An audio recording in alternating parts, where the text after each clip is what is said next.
এতিয়া নহ'ব নহ'ব নহ'ব অথৰিটি হাই হাই হাই হাই হাই হাই অথৰিটি হাই হাই হাই হাই হাই হাই অসমৰ শৈক্ষিক ইতিহাসৰ এখন গৰিমামণ্ডিত মহাবিদ্যালয় হৈছে কটন মহাবিদ্যালয়। কটন মহাবিদ্যালয়ক 2017 চনত কটন বিশ্ববিদ্যালয়ৰ উন্নীতকৰণ কৰা হৈছিল আৰু উন্নীতকৰণ কৰাৰ পিছৰ পৰাই আসলে কটনক বিভিন্ন অপবাদ অপযশে আসলে লগ নেৰা হৈছে। তাৰ পিছতেই কালিৰ দিনটোত অন্য এক আসলে বিতৰ্ক সূত্ৰপাত হৈছে কটনক লৈ, কিয়নো ৰাজহ সংগ্ৰহৰ বাবে কটনৰ ভূমি বণিক গোষ্ঠীক প্ৰদান কৰাৰ এক জাননী কালিৰ দিনটোত প্ৰকাশ কৰা পৰিলক্ষিত হৈছিল আৰু তাৰ পিছতেই সৰ্বত্ৰ প্ৰতিক্ৰিয়া প্ৰকাশ কৰিছে, বিভিন্ন স্তৰত প্ৰতিক্ৰিয়া প্ৰকাশ কৰা পৰিলক্ষিত হৈছে। কিয়নো এইখন কটন মহাবিদ্যালয়ৰ পৰা যি পৰৱৰ্তী সময়ত কটন বিশ্ববিদ্যালয় হ'ল, বিশ্বৰ বিভিন্ন প্ৰান্তত আচলতে শতাধিক লোকে আচলতে কৰ্মত সংস্থাপিত হৈ আছে, কটনৰ মান উজ্বলাই আছে, অসমৰ মান উজ্বলাই আছে, ভাৰতৰ মান উজ্বলাই আছে। আৰু তাৰ পিছতেই এই ধৰণে ভূমি বণিক গোষ্ঠীক দিয়াৰ এটা সিদ্ধান্ত গ্ৰহণ কৰাৰ পিছতেই আচলতে প্ৰতিক্ৰিয়া প্ৰকাশ কৰা পৰিলক্ষিত হৈছে। আৰু এই মুহূৰ্তত শিক্ষাৰ্থীসকলো ওলাই অহা পৰিলক্ষিত হৈছে, যিসকল শিক্ষাৰ্থী আজিৰ দিনটোত কটনৰ সেই জাননীখনৰ বিৰুদ্ধে মাত মতা পৰিলক্ষিত হৈছে, কৰ্তৃপক্ষৰ বিৰুদ্ধে শ্লোগান দিব লগা এক পৰিৱেশৰ সৃষ্টি হৈছে। মই এজন শিক্ষাৰ্থীৰ সৈতে কথা পাতিবলৈ চেষ্টা কৰিম। এখন জাননী আচলতে ভূমি বণিক গোষ্ঠীক দিয়াৰ এখন জাননী, তাৰ পিছতেই তোমালোক ওলাই আহিব লগা পৰিৱেশ হৈছে। হয়, কালি সন্ধিয়া সময় বা আবেলি সময়ত যিখন জাননী প্ৰকাশ পাইছে, জাননীখন কোনো কাৰণে মানি ল'ব নোৱাৰোঁ।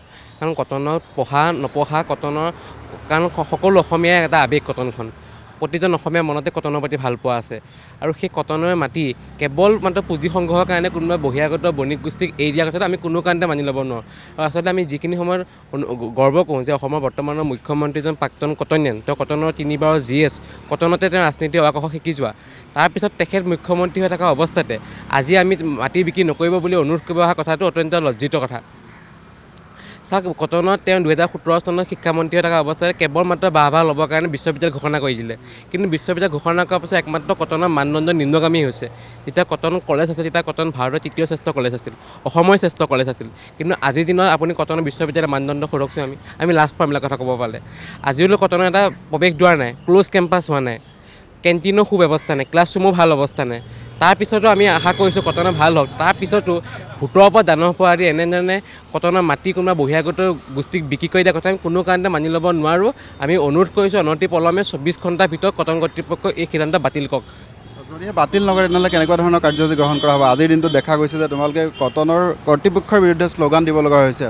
হয়, কালিৰ পৰাই কটনিয়ানে ইয়াৰ বিৰুদ্ধে মান মাতি আহিছে, আজিতো সকলো ওলাই আহিছে। আৰু যদি কিছুদিন আৰু অলপ সময় অপেক্ষা কৰিম, যদি তাৰপিছত বাতিল নকৰে নিশ্চিতভাৱে কটনৰ এটা উচিত প্ৰতিবাদ কৰা হ'ব।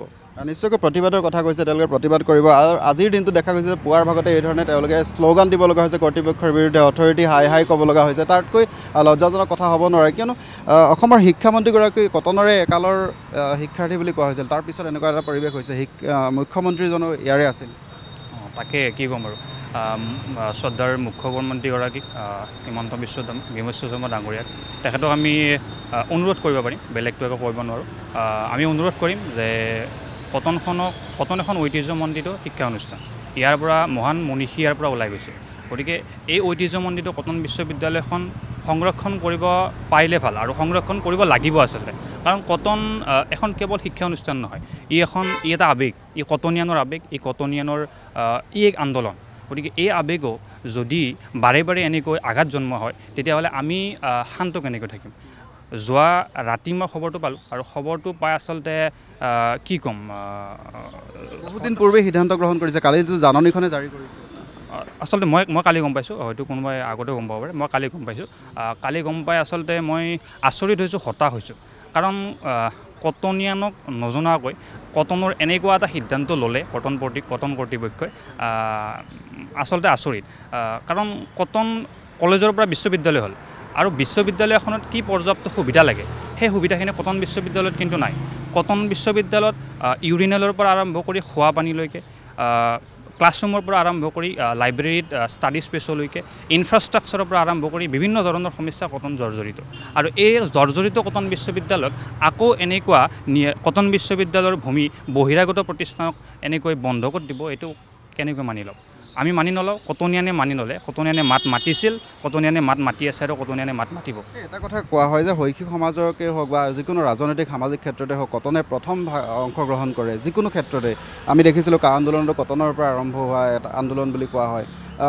এই যে ৰাজহৰ বাবে ভূমি বেলেগক দিয়া কাৰ্যটো কটনৰ পৰা আৰম্ভ কৰি অন্যান্য মহাবিদ্যালয়বিলাকো হোৱা এটা ভয় আহি পৰিছে তাকে কাৰণ আজি যি কটনে কয় কালি গোটেই অসমে কয় গতিকে এই যিটো বাক্য আচলতে মুখত কোৱা বস্তু নহয় এইটো আচলতে হেৰি অনুসৰণ কৰে বেলেগ বেলেগ কলেজে কটনক অনুসৰণ কৰে আৰু কটনে বাদ দেখুৱাই দিয়ে কা আন্দোলনৰ ক্ষেত্ৰতে হওক ক'ৰ পৰা আৰম্ভ হৈছিল কটন বি বৰুৱা এনেকুৱা কিছুমান কলেজ বা ইউনিভাৰ্চিটিৰ পৰা আৰম্ভ হৈছিল গতিকে কটন কৰ্তৃপক্ষ আচলতে আমাক জনাব লাগিছিল এই বিষয়ত আমাৰ পৰা মত এটা ল'ব লাগিছিল নল'লে এতিয়াও সময় আছে আমি অনুৰোধ কৰিম আমি বেলেগ কৰিব নোৱাৰোঁ কাৰণ আমি ছাত্ৰহে হয় আমি অনুৰোধ কৰিম আপোনালোকে এই সিদ্ধান্ত বাতিল কৰক নহ'লে কটনৰ হৈ কটনীয়ানে আন্দোলন কৰিব আৰু এই আন্দোলন তীব্ৰতৰ হ'ব যদি এইখন এই সিদ্ধান্তটো বাতিল কৰা নহয় 24 ঘণ্টাৰ ভিতৰত 24 ঘণ্টাৰ ভিতৰত নিশ্চয়কৈ ধন্যবাদ জ্ঞাপন কৰিছে অন্য এগৰাকী শিক্ষাৰ্থীৰ সৈতে আমি কথা পাতিবলৈ চেষ্টা কৰিলোঁ তেওঁলোকে উল্লেখ কৰিছে যে 24 ঘণ্টাৰ ভিতৰত যদি তেওঁলোকে এই সিদ্ধান্ত বাতিল নকৰে তেনেহ'লে তেওঁলোকৰ জংগী আন্দোলন কৰাৰ এটা পোষকতা কৰিছে